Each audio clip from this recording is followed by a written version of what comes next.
Kuartal kedua pertumbuhan negara dikatakan naik 7%. Sahabat tahu kan, masyarakat kita sangat limit sekali pengetahuannya. Memang selama 20 tahun ini cara memimpin negaranya seakan tidak meminteri rakyat tetapi malah membodohi rakyatnya. Jadi data 7% ini salah? Ya enggak, bukan salah. Data itu benar 100%. Tetapi pemahaman masyarakat yang awam, terutama pengagum pejabat-pejabat saat ini, salah memahami arti naik 7% itu yang memang digiring ke arah tidak paham. Demikian juga oposisi. Itulah mengapa New Mind tidak impress dengan oposisi, tidak mau gabung dengan oposisi, karena memang aneh dan gak paham bernegara semua. Semuanya politikus, bukan negarawan. Sisanya barisan pasukan yang dikatakan penjual agama yang kalah dengan mereka yang pakai kampanye kebinekaan yang didukung dengan cuan yang besar. Begitu angka 7% kuartal kedua naik, oposisi bengong. Gak ngerti atau malah nuduh data tersebut hoax. Sementara pengagum pejabat mengatakan tuh naik kan, hebat kan pejabatnya. Sementara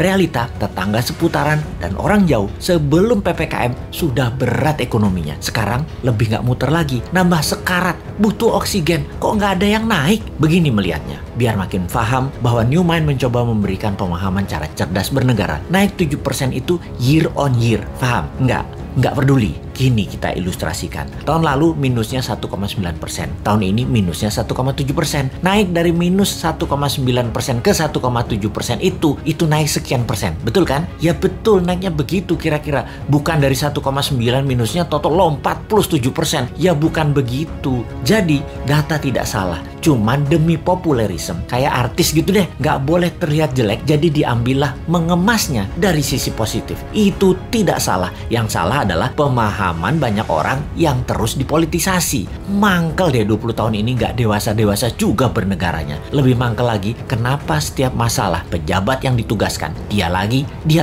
Ini menunjukkan apa? Tidak ada yang mampu, atau dia tidak paham mengelola, atau manajerialnya lemah, atau dia memiliki gaya kepemimpinan yang lain, yaitu gaya kepemimpinan yang menugaskan anak buah, dan kalau anak buah salah, anak buahnya yang disalahin karena ketidakmampuan tersebut. Posisinya kayak menang, kayak raja. Kalau kayak gini ini bukan leader yang baik. Kalau di perusahaan ya, seorang direktur memanggil 5 manajer di bawahnya dan menugaskan masing-masing departemen harus untung, harus membuat profit. Bayangin, buat profit itu kalau di perusahaan. Kalau menteri mah nggak buat profit, hanya menyelesaikan masalah non cash. Harusnya gampang ya. Lalu manajer tadi tidak ada yang menghasilkan profit. Direksi tadi marah-marah. Kenapa? Target tidak tercapai. Manajer balik lagi kerja, nambah runyam, bukan nggak profit malah rugi. Direksinya nambah marah-marah. Ketika laporan ke pemegang saham, direksi mengungkapkan kinerja manajernya. Entah bagaimana, mungkin karena shareholdernya bukan orang pintar juga, mereka banyak yang setuju memang manajernya yang nggak bisa kerja, setuju dengan direksi. Di sisi shareholder, ada shareholder yang minoritas yang mengatakan bukan, itu direkturnya yang tidak bisa mengajarkan manajernya, tidak directed leader,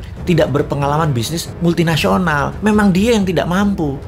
Malah ribut sesama pemegang saham dan berusaha membeli saham milik minoritas dengan harga murah. Lalu diusahakan yang beli adalah investor asing, dan yang minat adalah investor dari Tiongkok yang memang mitra dagang perusahaan tadi. Sudahlah, itu hanya ilustrasi, capek kita balik ke pokok awal tadi. Lalu sektor mana yang naik? Sektor yang dipegang oligarki, yang memang hanya 3% mereka itu, tapi mengendalikan 70% ekonomi. Wis, ngerti ya ilustrasinya ya? Sudah, sana berantem lagi. New Mind mah nonton aja, abis kita dianggap wong bodoh, padahal bodoh beneran.